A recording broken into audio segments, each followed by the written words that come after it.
এনকাউন্টারে মৃত্যু হলো বারুইপুর কাণ্ডে অভিযুক্ত প্রভাস মণ্ডলের। বারুইপুর কাণ্ডে চাঞ্চল্যকর মোড়। বারুইপুরের ঘটনার আগে গ্রেপ্তার করা হয়েছিল আনন্দ সর্দার, দিবাকর সর্দার ও প্রভাস মণ্ডলকে, আর তার মধ্যে এনকাউন্টারে মৃত্যু হলো প্রভাস মণ্ডলের। এনকাউন্টারে মৃত্যু বারুইপুর কাণ্ডে অভিযুক্ত প্রভাস মণ্ডলের। কার্যত বারুইপুর কাণ্ডে চাঞ্চল্যকর মোড়। বারুইপুর ঘটনায় গ্রেপ্তার করা হয়েছিল আনন্দ সর্দার, দিবাকর সর্দার এবং প্রভাস মণ্ডল নামে 3 অভিযুক্তকে, আর তার মধ্যে এই প্রভাস মণ্ডলের মৃত্যু হলো এনকাউন্টারে। আর এই বিষয়ে এদিন মৃত অভিযুক্তের মা তিনি কি বলছেন শুনবো। আমার কষ্ট, মার তো কষ্ট হবে, আমি সে কষ্ট দরকার নেই। ও যা কর্ম করেছে তাতেই গেছে, আমার শান্তি। যেটা করেছে তাতেই ওর মৃত্যু হয়ে গেছে, ভালোই হয়েছে। আমার কেউ যাওয়ার নেই, আমি যেতে পারবো না, মৃতদেহ আমি আনবো না। আমি তো বললাম আর আমাদের দেখতে চাই না, একদম দেখতে চাই না। তোমরা ওখানে নিয়ে যেখানে জমে দেবে, কোথায় দেবে, ফেলে দেবে, কেউ যাবে না। ওদের গেলে আমাদের কথা শুনি, বিশেষ করে মার কথা যদি না শুনি, নিজে নেশা ভাঙ করে, তা আমার অত আর কিচ্ছু বলার নেই।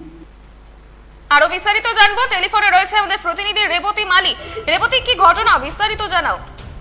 এখন তোমাকে বলে রাখি, বারুইপুর সূর্যপুর এলাকায় গিয়ে নাবালিকাকে ধর্ষণ ও খুনের মামলায় তদন্তের অপরাধ স্থলেই কিন্তু পুনর্নির্মাণের সময় কিন্তু পুলিশের হাতে থেকে অস্ত্র ছিনিয়ে নিয়ে পুলিশকে 1 রাউন্ড গুলি চালায় এই প্রভাস মণ্ডল।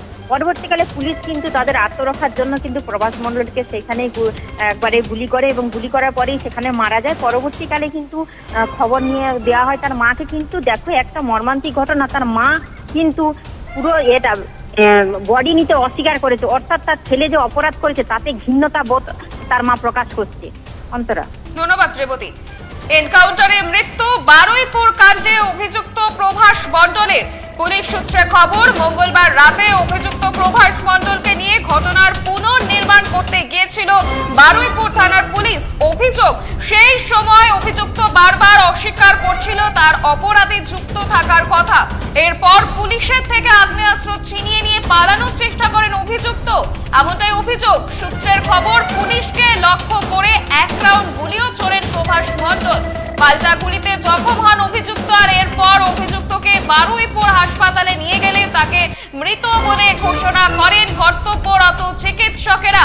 বারুইপুর কাণ্ডে চাঞ্চল্যকর মোড়। বারুইপুরের ঘটনায় গ্রেপ্তার করা হয়েছিল আনন্দ সর্দার, দিবাকর সর্দার ও প্রভাস মণ্ডলকে, আর তার মধ্যে এনকাউন্টারে মৃত্যু হলো প্রভাস মণ্ডলের। পুলিশ সূত্রে খবর, মঙ্গলবার রাতে অভিযুক্ত প্রভাস মণ্ডলকে নিয়ে ঘটনার পুনর্নির্মাণ করতে গিয়েছিল বারুইপুর থানার পুলিশ, আর সেই সময় পুলিশকে লক্ষ্য করে 1 রাউন্ড গুলিও ছোড়েন প্রভাস মণ্ডল, এমনটাই অভিযোগ। পাল্টা গুলিতে জখম হন অভিযুক্ত, আর এরপর অভিযুক্তকে বারুইপুর হাসপাতালে নিয়ে গেলে তাকে মৃত বলে ঘোষণা করেন চিকিৎসকেরা। কার্যত বারুইপুর কাণ্ডে চাঞ্চল্যকর মোড়। আপনারা দেখছেন বর্তমানসময়.com, তর্কে নয় যুক্তিতে আমরাই শুধু খবরে। দেখতে থাকুন বর্তমানসময়.com। আপনারা দেখছেন বর্তমানসময়.com।